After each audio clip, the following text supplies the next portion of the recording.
समुंदर बेहद विशाल है, तो इनके रहस्य भी काफी खास होंगे। आज के इस वीडियो में समुद्र से जुड़ी 3 अनोखी घटनाओं का जिक्र करते हैं। इसी तरह की और रहस्यमयी जानकारी प्राप्त करने के लिए हमारे चैनल ट्रू हिस्ट्री को आज ही सब्सक्राइब करें और बेल आइकॉन को प्रेस करें। दोस्तों, पहली घटना है वर्ष 2003 की, जब वैज्ञानिक कुछ ग्रेट व्हाइट शार्क्स के बारे में अधिक जानकारी जुटाना चाहते थे और यह देखना चाहते थे कि समुद्र में शार्क कितनी लंबी यात्राएं करती है।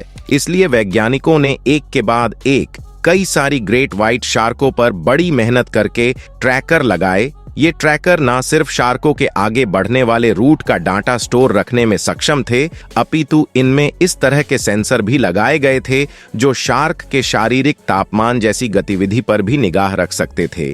कुछ दिनों बाद ही वैज्ञानिकों को एक ट्रैकर से इस प्रकार के सिग्नल मिले, जिनसे पता चल रहा था कि वो ट्रैकर समुद्र से बाहर निकल गया है। इसलिए वैज्ञानिकों ने पूरा सच जानने के लिए उस ट्रैकर की खोज शुरू कर दी। आधुनिक उपकरणों की मदद से ट्रैकर जल्द ही अमेरिका के दक्षिणी तट पर पड़ा हुआ मिला। यह ट्रैकर काफी गली सड़ी हालत में था और लहरों से टकराकर समुद्र किनारे पर आ गया था। वैज्ञानिकों ने जिस शार्क को ये ट्रैकर लगाया था, उस शार्क को अल्फा नाम दिया गया था। वैज्ञानिकों ने ट्रैकर को जब कंप्यूटर से जोड़कर देखा तो पाया कि गली सड़ी हालत में होने के बावजूद भी इस ट्रैकर का डाटा सुरक्षित था। इसलिए वैज्ञानिकों ने ट्रैकर के डाटा को खंगालना शुरू कर दिया ताकि वो ये जान पाए कि जिस शार्क यानी अल्फा को ये ट्रैकर लगा हुआ था, उस शार्क के साथ आखिर हुआ क्या था। असल में ट्रैकर लगी अल्फा शार्क शुरू में सामान्य रूप से आगे बढ़ रही थी, लेकिन तभी अचानक से अल्फा का तापमान 20 डिग्री सेल्सियस तक बढ़ गया और साथ ही ये समुद्र में बेहद तेजी से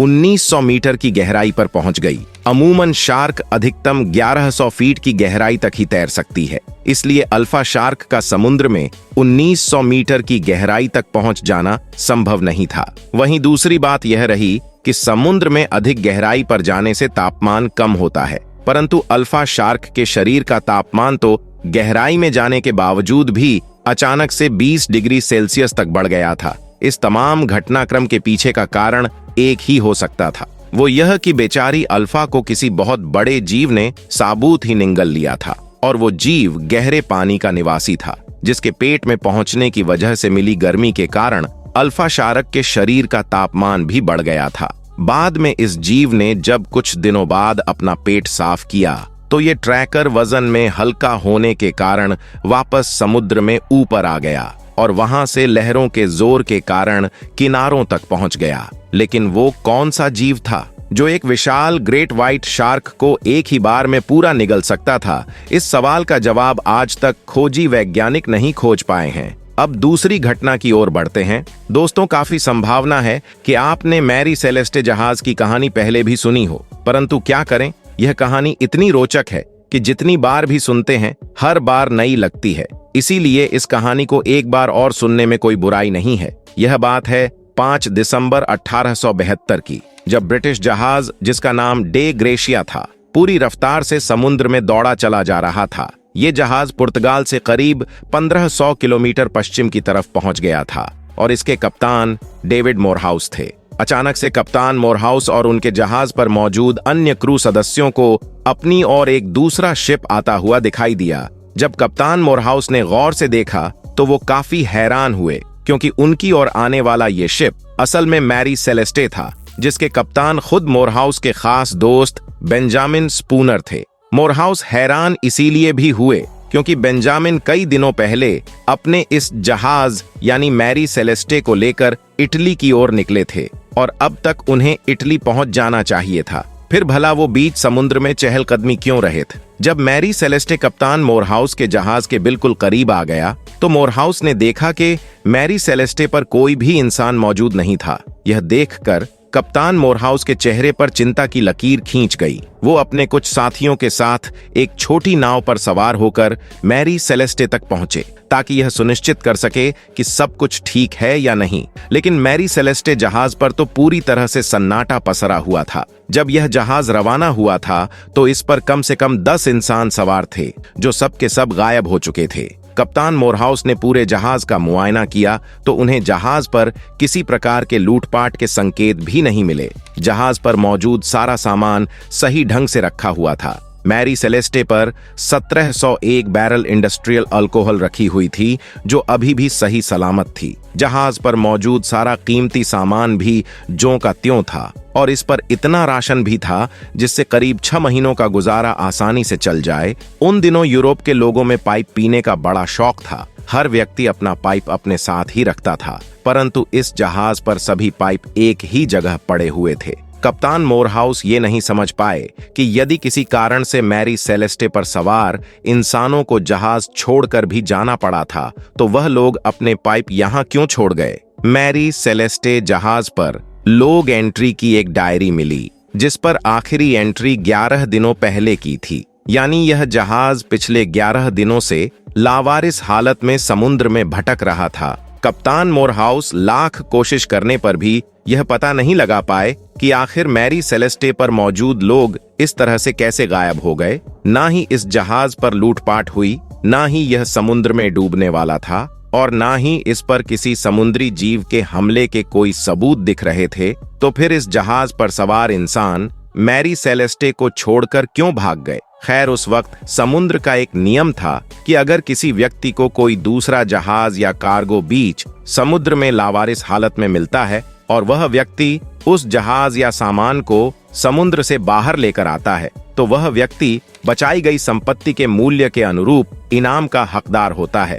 इस समुद्री कानून को लॉ ऑफ सैल्वेज कहते हैं। जाहिर है कि कप्तान मोरहाउस को भी इस नियम के बाबत जानकारी थी, इसलिए अपने जहाज के साथ साथ मैरी सेलेस्टे जहाज को भी लेकर यूरोप पहुंच गए। लेकिन मैरी सेलेस्टे से बिना किसी कारण के क्रू मेंबर गायब होने की इस घटना पर किसी ने भी यकीन नहीं किया और इस जहाज की कंपनी ने कप्तान मोरहाउस को पैसे देने से इनकार कर दिया। कंपनी के सदस्यों ने उल्टा मोरहाउस के खिलाफ जांच शुरू कर दी क्योंकि उनका सोचना था कि कप्तान मोरहाउस ने ही अपने साथियों की मदद से मैरी सेलेस्टे के तमाम क्रू मेंबरों को इनाम के लालच के लिए मार डाला था। हालांकि करीब 3 महीनों की जांच के बाद भी कंपनी मोरहाउस को दोषी साबित नहीं कर पाई और उन्हें इनाम की रकम का कुछ हिस्सा मोरहाउस को देना पड़ा। लेकिन मैरी सेलेस्टे पर सवार वो 10 लोग कहां गायब हो गए थे, इसका पता कभी नहीं चल पाया। अब तीसरी अनोखी घटना को जानते हैं। दोस्तों, वेस्टर्न स्कॉटलैंड में मौजूद फनलिन आइलैंड